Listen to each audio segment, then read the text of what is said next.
Di sini saya akan menjelaskan tentang anatomi fisiologi sistem pencernaan.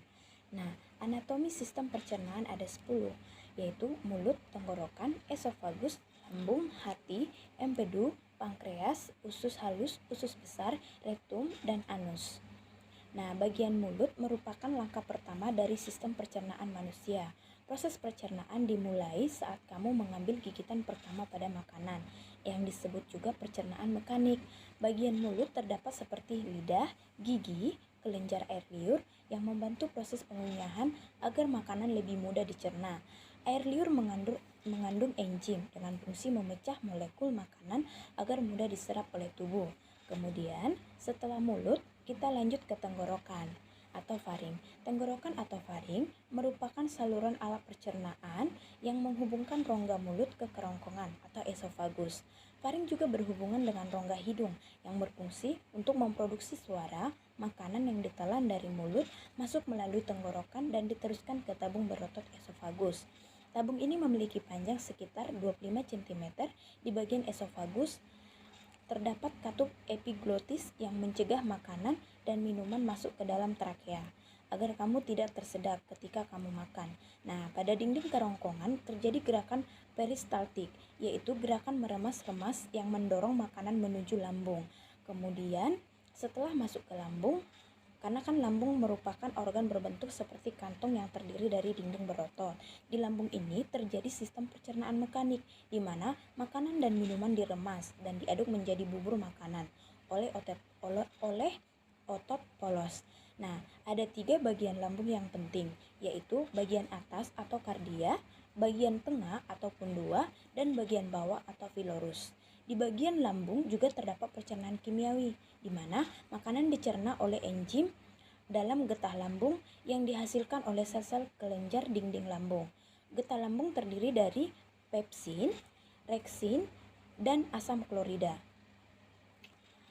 Nah, setelah melalui proses sistem pencernaan lambung, perlahan-lahan akan meneruskan kim atau makanan yang sudah halus ke dalam usus halus dengan gerakan peristaltik tadi. Nah, ketika sudah sampai di usus halus kan merupakan sistem pencernaan manusia terpanjang dengan panjang sekitar 670 cm sampai 760 cm. Nah, penyerapan nutrisi paling banyak terjadi pada saluran pencernaan ini. Usus halus terdiri dari 3 bagian penting yang masing-masing memiliki fungsi yang berbeda dalam pencernaan makanan. Yang pertama, duodenum atau usus 12 jari. Fungsinya ini untuk menyalurkan makanan ke usus halus dan mencerna makanan secara kimiawi. Kemudian, bagian usus yang kedua yaitu jejunum.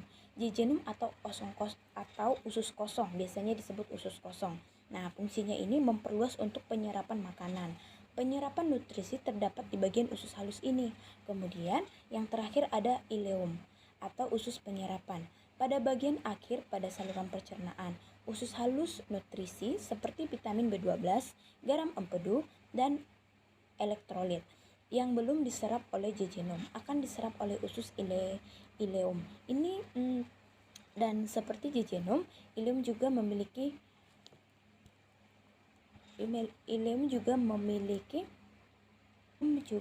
villi.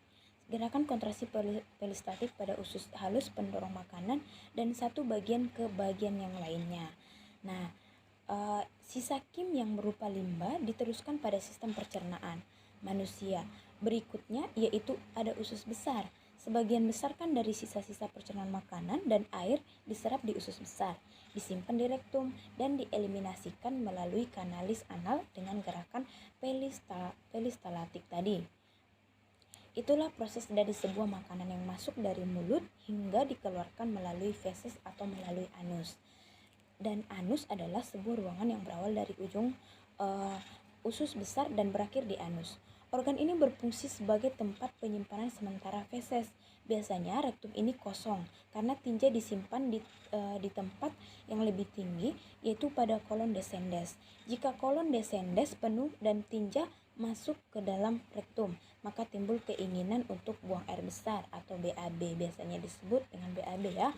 Dan setelah itu saya akan memberikan fungsi dari macam-macam anatomi sistem pencernaan manusia. Yang pertama, mulut dulu. Nah, mulut ini berfungsi untuk menahan abrasi mulut abrasi. Nah, mulut ini dilapisi lapisan epitelum, gusi, palatum keras, dan dorsum lidah yang sedikit mengandung keratin. Kemudian yang selanjutnya ada tenggorokan atau faring. Fungsinya merupakan saluran alat pencernaan yang menghubungkan rongga mulut ke kerongkongan atau esofagus, di mana faring juga berhubungan dengan rongga hidung yang berfungsi untuk memproduksi suara.